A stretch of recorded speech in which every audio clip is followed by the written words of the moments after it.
Hi there, everybody. Welcome to Arca Digital. My name is Charlie Kroll. I am joined by Brandon White and the lady of the hour, Mandy Chick, driver of the number 74, coming back to her home racetrack, ready to rejoin the Arca Menard series for the weekend. We are so excited. We've worked really hard to prepare for this race. We absolutely love it. It's one of our favorite races because the track is 20 minutes from our house and our race shop. We're all looking forward to it, and it'll be a big family affair. This is your hometown track. How you feeling heading into Tide 150? I really am feeling good. Of course, last year we had some really great finishes. For my first time on the track ever, we got 12th place and then 9th place, and we're excited to continue that forward momentum.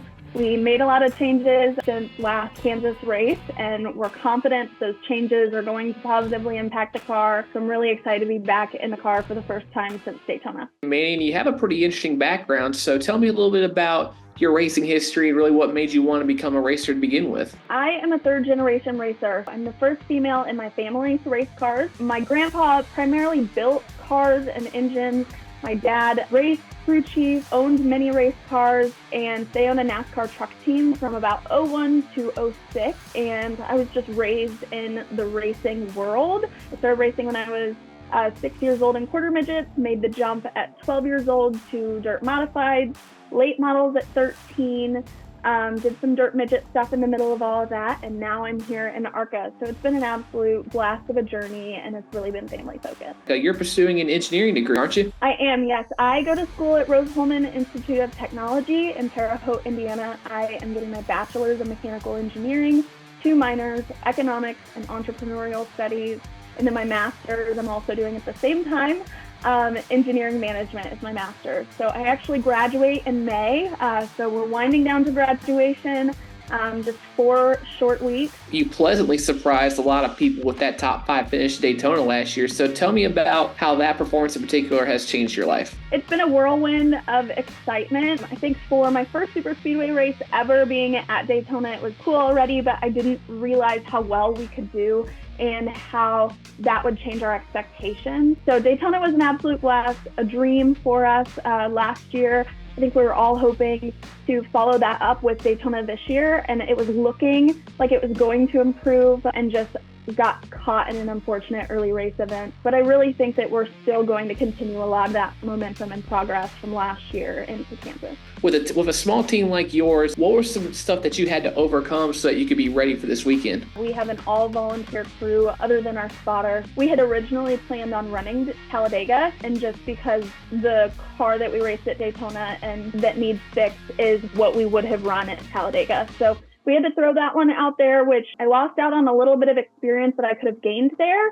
But I also know that I prepared going into Kansas, and it's just been trying to make sure that we are trying to get that car fixed so we're not caught off guard when we're prepping for super speedway stuff later in the year. And then transferring a lot of those parts over from that car, the ones that are good, including, our engine that gets swapped out. It needed to go into our intermediate speedway cars. A lot to look forward to. And Kansas was the site of your other top 10 finish last year. You ran well there in the fall. So what did you really feel like you learned from that race that you can apply to this weekend? I think a lot of technical things that I needed from the car and different feelings that as a driver I hadn't felt on the track before because I'm still getting really used to racing on larger tracks. I redid my workout routine as well. So that's something that goes into being a driver, making sure that we're prepared for every race weekend. So I knew that I needed to kind of reevaluate my workout program and make sure that I'm working out the muscles that we're really regularly using within a race. And then I needed some throttle changes as well to make sure that when I'm using the throttle, it's not as abrupt of a change, and I can really make sure that we're hitting our marks. And it's going to be a tough field this weekend. Kansas is going to have more off throttle time than Daytona, but what would it mean for you personally to improve upon or match your career best finish at your home track this weekend? It'd be incredible. We have such a large fan base in the Kansas City area because, of course, that's where I'm from. And so I have a lot of family and friends and just a lot of really close fans that are going to be there. And so being able to experience something like that and maybe even get one of, our best finish of my ARCA career so far would be an absolute dream, just with my huge support system around me.